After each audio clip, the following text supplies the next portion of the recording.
Hi guys! Naghahanap din ba kayo ng salamin na masusuot nyo palagi, hindi lang sa pang-reading or pagbabasa, hindi lang sa pagbabasa, kundi kahit saan. Pwede mong gamitin pang malayo or pang malapit na maganda ang quality pero mura lang. Kasi ako, last time naghanap din ako ng ganito.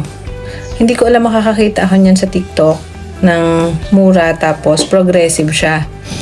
Akala ko walang ganito sa TikTok. So, nagpagawa ako before ng salamin. Ang mahal-mahal pa ng paggawa ko. Tapos makakita rin pala ako dito ng ganito.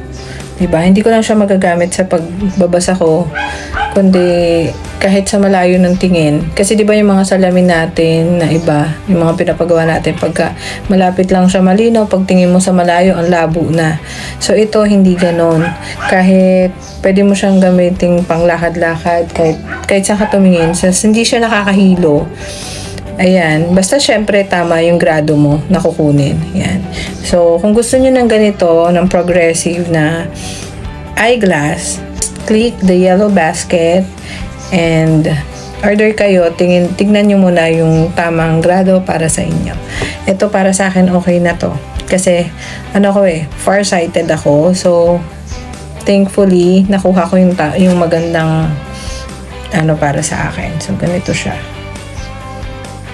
Yan.